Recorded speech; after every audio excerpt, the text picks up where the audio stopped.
का किसान रहता था जो बहुत बड़ा शिव भक्त था। वो रोज मंदिर जाता, शिव जी को बड़ा ही मानता था। इस साल बारिश ना होने के कारण मनोहर की सारी फसल खराब हो गई। देवकी, मुझे तो कुछ समझ नहीं आ रहा। हमारे पास तो अब कुछ नहीं बचा। फसल भी खराब हो चुकी है। इस साल बारिश ही नहीं हुई। अब हम क्या करेंगे? आप एक काम क्यों नहीं करते? जमींदार के कुएं में बहुत पानी है। आप उसके पास जाइए और उससे पानी मांगिए।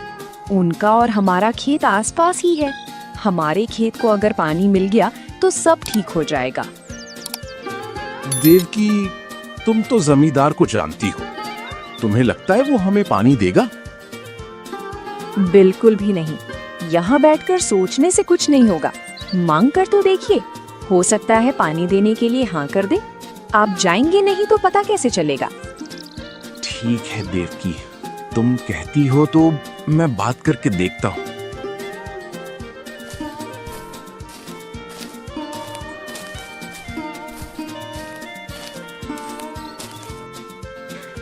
जमींदार जी, बारिश ना होने के कारण मेरा खेत पूरा सूख चुका है। मुझे पानी की जरूरत है। क्या आप मुझे अपने कुएं का पानी खेत के लिए दे सकते हैं? आपकी बड़ी मेहरबानी होगी। तुमने ये सोच भी कैसे लिया कि मैं मेरे कुएं का पानी तेरे खेत के लिए दूंगा? चल निकल यहाँ से। बड़ा आया पानी मांगने। बोल तो ऐसे रहा है जैसे कुआं तेरा है। ये कुआं सिर्फ मेरा है। इस पर मेरा अधिकार है और किसी का नहीं, समझे? और मैं तुम्हें क्या, किसी को भी अपने कुएं का पानी नहीं दूंगा, चाहे तुम्हारा खेत सूख क्यों ना जाए। मुझे इससे कोई मतलब नहीं। निकल यहां से।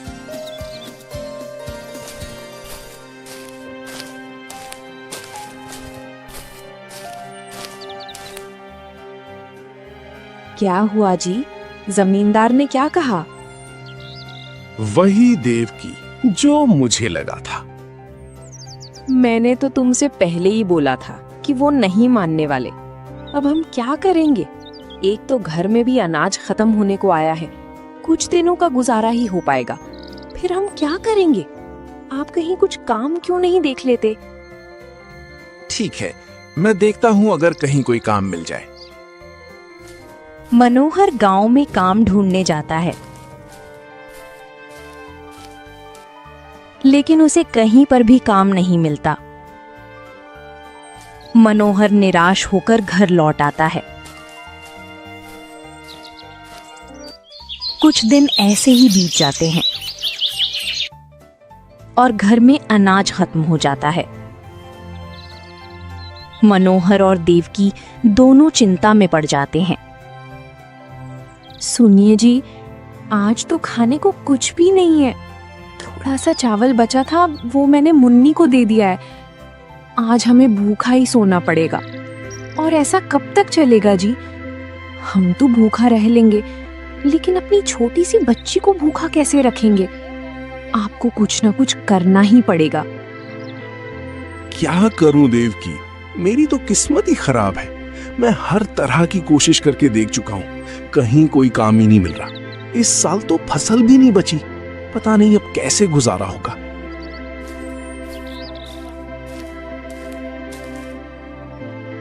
माँ, मुझे पकौड़े खाने हैं, बहुत भूख लगी है, बना दो ना। बेटा थोड़ी देर रुक, मैं बना देती हूँ, तब तक तू खेल। मुन्नी चली जाती है। मैंने इसे हाँ तो कह दिया, लेकिन पकौड़े बनाने के लिए घर में तो कुछ भी नहीं है। कहाँ से बनाऊंगी? ये सारी बातें हमारी छोटी सी बच्ची को थोड़ी समझ आने वाली हैं। वो तो ना समझ है।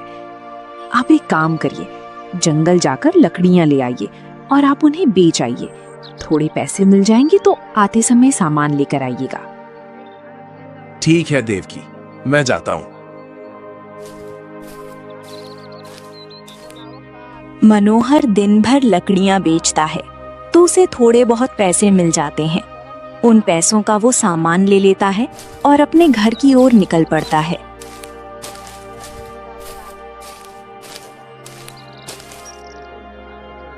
मामा, पिताजी कब आएंगे? मुझे बहुत भूख लगी है। बस थोड़ी देर बेटा, पिताजी अभी आते ही होंगे।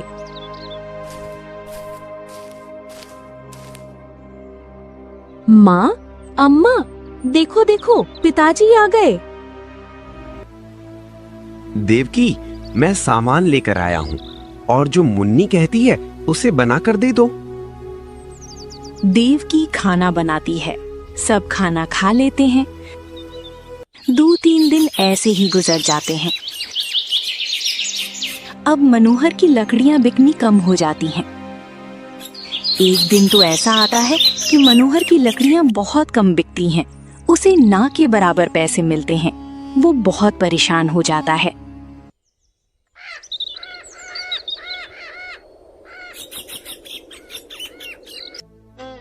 क्या करूं? आज देवकी ने तो आटा लाने के लिए कहा था। आज तो पैसे बिल्कुल ना के बराबर मिले हैं। घर में खाने का सामान कैसे लेकर जाऊंगा? देवकी और मुन्नी मेरा राह देख रही होंगी। किस मुंह से घर जाऊं? यही सोचते सोचते मनोहर घर चला जाता है। मनोहर का उतरा हुआ चेहरा देख देवकी पहचान जाती है कि आज उसे इतने पैसे नहीं मिले कि वो सामान ला सके। आप इतनी चिंता मत कीजिए। मैंने मुन्नी के लिए थोड़े से चावल बना दिए थे, उसने खाना खा लिया है। रही हमारी बात, हम तो भूखे भी रह सकते हैं, लेकिन बच्चे को भूखा नहीं रख सकते, इसलिए मैंने थोड़ी चावल अलग से रख दिए थे। ये तुमने ठीक किया देवकी, लेकिन कब तक ऐसा चलता रहेगा? हमारी ये गरीबी कब मिटेगी? कभी खाने को मिलता है और कभी नहीं मिलता। दूसरे के बच्चों को देखता हूं तो मेरा मन दुखता है। मैं अपनी बेटी के लिए नए कपड़े तक नहीं ला सकता, नहीं उसके लिए नए नए खिलौने ला सकता हूं। वो जब भी कोई चीज मांगती है तो मैं उसे बहाने बनाकर टाल देता हूं, लेकिन मुझे बहुत बुरा लगता है। मैं कैसा बाप हूं देवकी, जो अपनी इकलौती बेटी के लिए भी कुछ नहीं कर सकता। मुझ पर लानत है, मुझे अपने आप पर शर्म आती है। किस्मत मेरा साथ क्यों नहीं देती देवकी?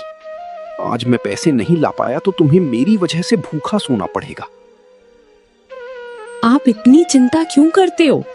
आज ना कल सब ठीक हो जाएगा। इतनी चिंता मत कीजिए, दिन तो बदलते रहते हैं। आज हमारे पास भले ही कुछ ना हो, लेकिन आप देख लेना, एक दिन हमारे पास सब कुछ होगा। हमारी मुन्नी को किसी चीज की कोई कमी नहीं होने देंगे। तभी उनके दरवाजे पर एक आदमी आकर बोलता है, अरे मनोहर, सुनते हो भाई? एक काम था, करोगे? हाँ बोलिए ना भाई, क्या काम है? जरूर करूंगा। क्या तुम आज रात मेरी खेत पर रखवाली करोगे? वो क्या है ना, मेरा मजदूर आज काम पर नहीं आने वाला है, वो बाहर गया है। तो तुम आज के लिए रखवाली कर सकते हो, उसके लिए मैं तुम्हें पैसे भी दूंगा। क्यों नहीं, जरूर करूंगा। वो आदमी मनोहर को कुछ पैसे देकर वहां से चला जाता है। मनोहर वो पैसे देखकर खुश हो जाता है।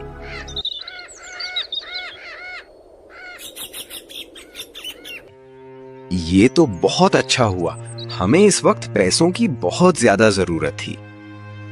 हाँ मनोहर, तुम बिल्कुल सही कह रहे हो। मैं कुछ सामान लेकर आता हूँ, तुम जल्दी से खाना बना दो, फिर मुझे उसके खेत भी तो जाना है।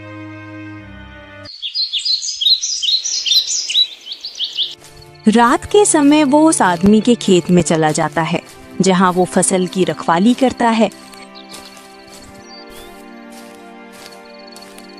तभी एक आदमी वहां भागता हुआ आता है और मनोहर से टकराकर नीचे गिर जाता है। मनोहर उसे उठाने की कोशिश करता है।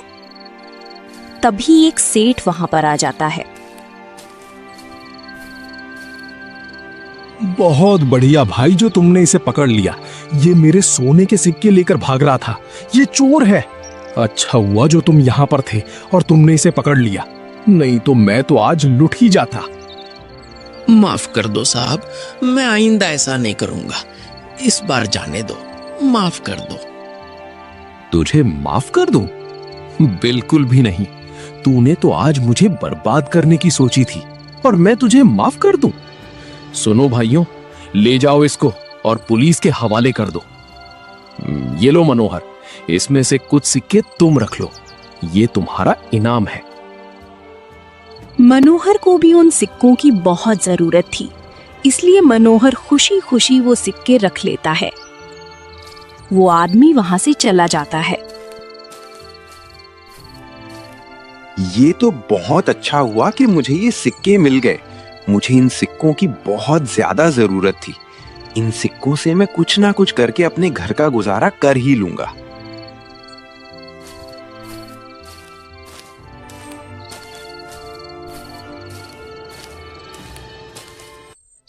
मनोहर ने घर जाकर सारी बातें देवकी को बताई। देवकी भी ये सुनकर बहुत ज्यादा खुश हो गई। सुनिए जी, मैं क्या सोच रही हूँ, हम इन सिक्कों से ना एक गाय खरीद लेते हैं।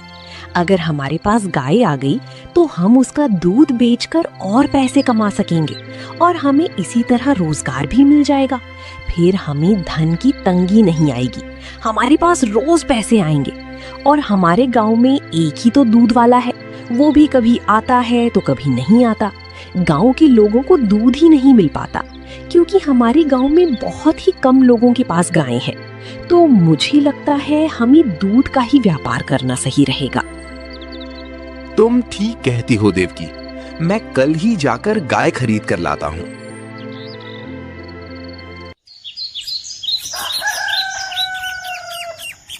मनोहर दूसरे ही दिन जाकर गाय खरीद कर लाता है और उसका दूध निकालकर बेचने लगता है। मनोहर के पास ग्राहक आने लगते हैं और उसे अच्छे खासे पैसे मिलने लगते हैं। सच में मनोहर, तुम्हारे यहाँ का दूध बहुत शुद्ध और गाढ़ा होता है। नहीं तो वो दूसरा दूध वाला तो दूध कम पानी ज्यादा मिलाता है। हमने तो उससे दूध खरीदना ही बंद कर दिया। आज से रोज हम तुम्हारे यहाँ ही आएंगे और यही दूध खरीदेंगे। मनोहर ये सब देख बहुत खुश हो जाता है। ये सारी बातें दूसरा दूध वाला सुन रहा होता है। उसे मनोहर पर बहुत गुस्सा आता है।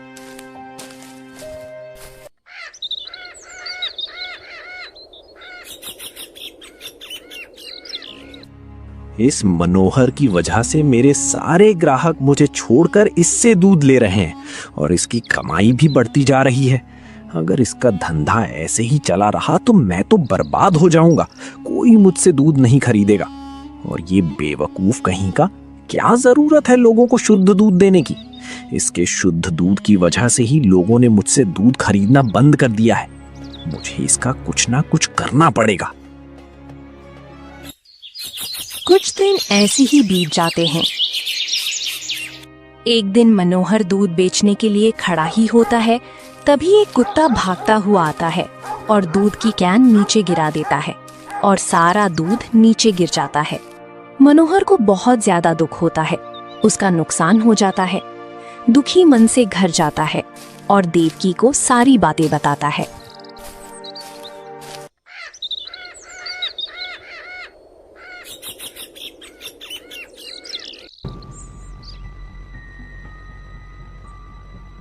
अगले दिन मनोहर गाय के पास जाता है। देखता है तो वहां गाय ही नहीं होती। ये क्या, गाय कहाँ चली गई? कहीं मेरी गाय चोरी तो नहीं हो गई है? हे भगवान, ये तूने क्या किया? अब मैं क्या करूंगा? ये गाय ही तो मेरे रोजगार का जरिया थी। इसके भरोसे तो मेरा घर चल रहा था। कल तूने दूध गिराकर मेरा इतना बड़ा नुकसान कर दिया और आज गाय ही चोरी हो गई। ये हो क्या रहा है मेरे साथ? जब भी थोड़े खुशियों के दिन आते हैं तो तू छीन लेता है। अब मैं क्या करूंगा?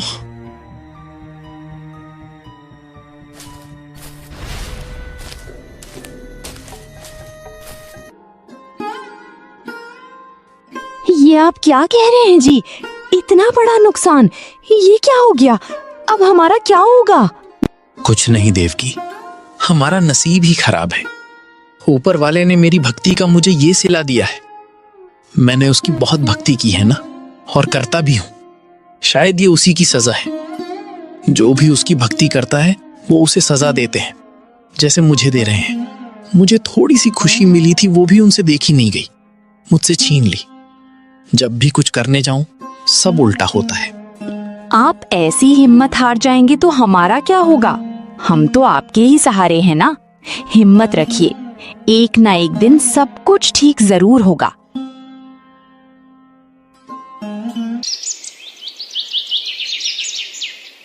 कुछ दिन ऐसे ही बीत जाते हैं। मनोहर को जमींदार के खेत में मजदूरी का काम मिल जाता है। मनोहर और देवकी दोनों ही उसके खेत में मजदूरी करने जाते हैं। एक दिन एक आदमी दौड़ता हुआ आता है और बोलता है, अरे मनोहर, मनोहर जल्दी चलो, तुम्हारी बेटी को सांप ने काट लिया है, जल्दी चलो। ये सुनकर मनोहर और देवकी के हाथ पांव फूलने लगते हैं। दोनों बहुत घबरा जाते हैं और दौड़कर अपने घर की ओर जाते हैं।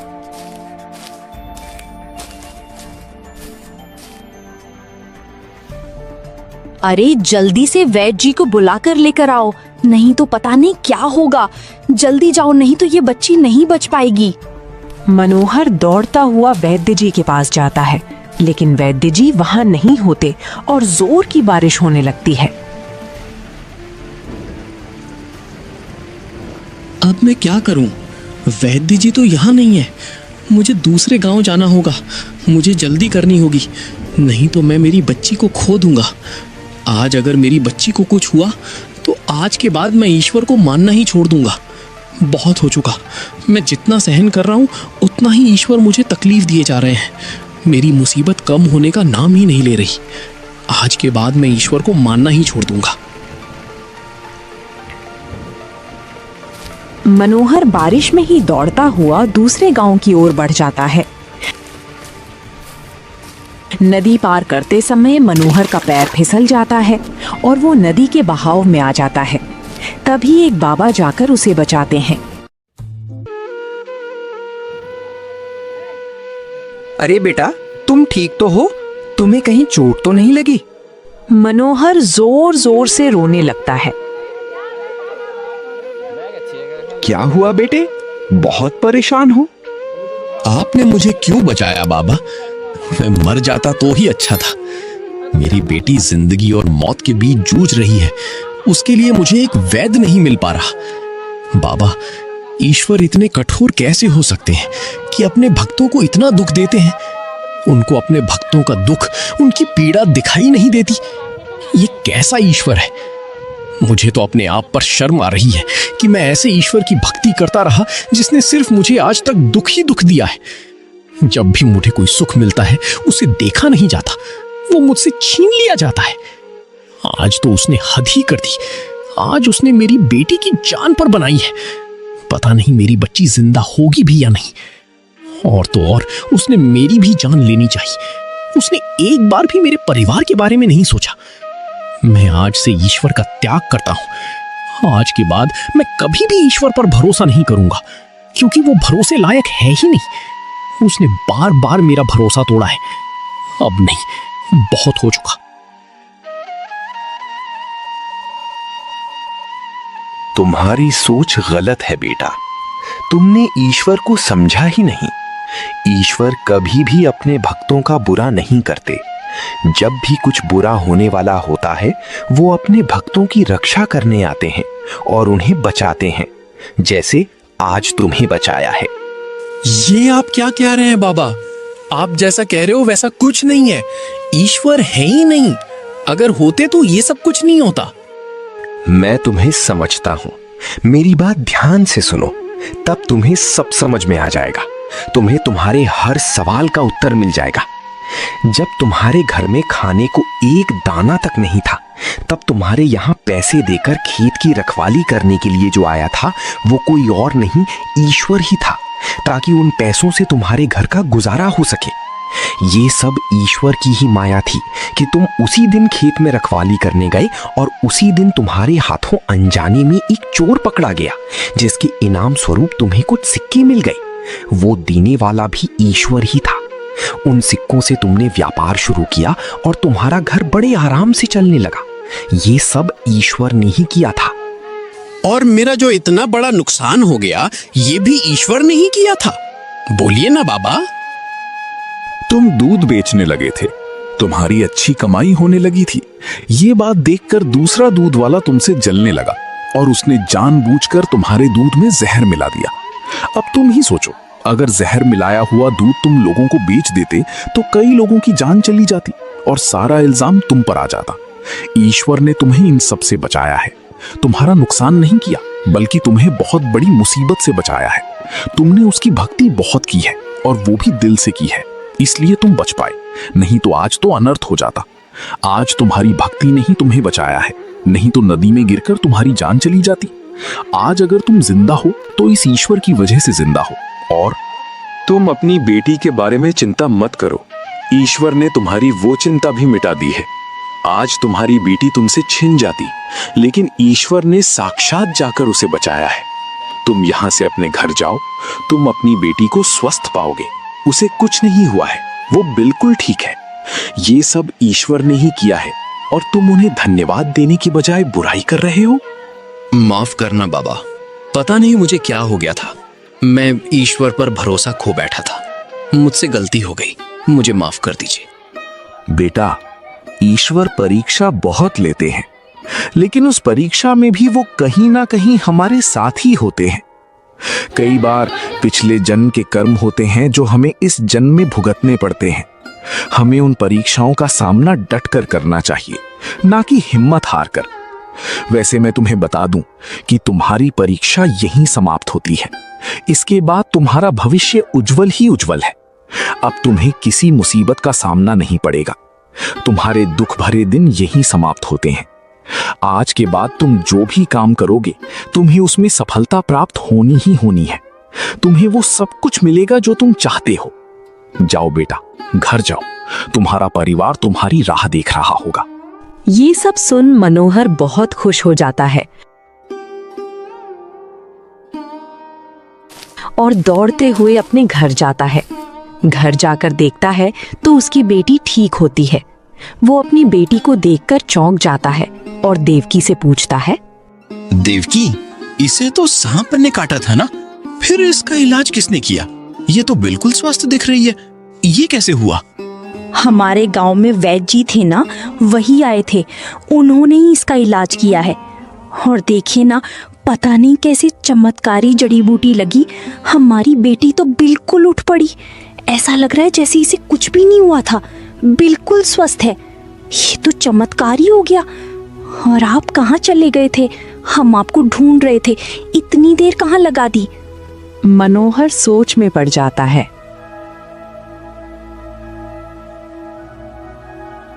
देवकी, इसका इलाज किसी व्यक्ति ने नहीं, साक्षात ईश्वर ने किया है।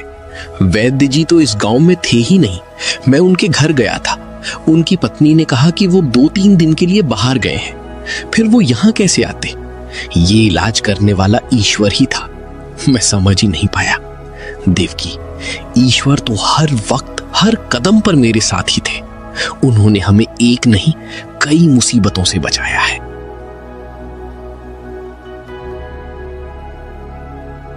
और मनोहर सारी बातें देवकी को बताता है। सच में, आज अगर ईश्वर हमारा साथ ना देते तो पता नहीं क्या अनर्थ हो जाता। आज के बाद हम इस पर कभी शंका नहीं करेंगे, चाहे कुछ भी हो जाए। आज मुझे ये बात समझ आ गई कि ईश्वर जो भी करते हैं वो हमारी भलाई के लिए ही करते हैं। जो कुछ भी होता है उसके पीछे कोई ना कोई वजह जरूर होती है। चोट तो देता है, लेकिन मरहम भी वही लगाता है, वो भी ऐसा कि हम उस चोट के दर्द को भूल जाते हैं।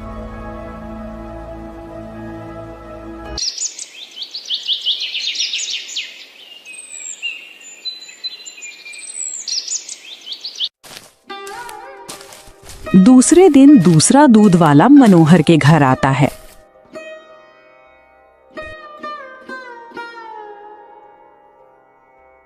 मनोहर भाई, मुझे माफ कर दो। ये लो तुम्हारी गाय। इसने तो मुझे दूध ही निकालने नहीं दिया। मैं लालच के मारे इसे लेकर गया था। सच बताऊं तो मुझे तुमसे जलन होने लगी थी। मुझे माफ कर दो, मैंने तुम्हारे साथ बहुत बुरा किया। कोई बात नहीं, आखिर तुम्हें एहसास तो हुआ और एक बात, अगर तुम चाहते हो कि तुम्हारा काम भी अच्छा चले तो ईमानदारी से अपना काम करो, बेईमानी से नहीं। तो तुम्हारा काम भी बहुत अच्छा चलने लगेगा, लोग तुमसे भी दूध खरीदेंगे। हाँ मनोहर भाई, आज से मैं यही करूंगा। फिर गांव में बारिश होने लगती है। ये देखकर दोनों पति पत्नी बहुत खुश हो जाते हैं। सुनिए जी, हम फिर से बुआई कर सकते हैं। आज तो बहुत अच्छी बारिश हुई है।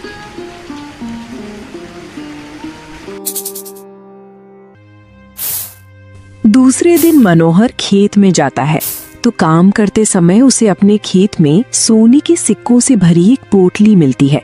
ये देख मनोहर की खुशी का ठिकाना नहीं रहता। वो बहुत खुश हो जाता है।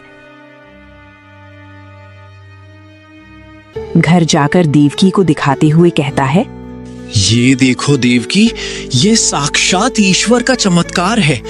उस दिन बाबा ने सच कहा था, आखिरकार हमारे अच्छे दिनों की शुरुआत हो चुकी है। ये देखो, इसमें कितने सारे सोने के सिक्के हैं। ये हमारे खेत में ही मिले हैं। आज के बाद हमें किसी बात की कोई कमी नहीं रहेगी। हे भोलेनाथ, तेरा बहुत बहुत शुक्रिया। सोने के सिक्कों से भरी पोटली मिलने के बाद मनोहर और देवकी की जिंदगी पूरी तरह बदल गई। अब उनके जीवन में खुशियां ही खुशियां थीं।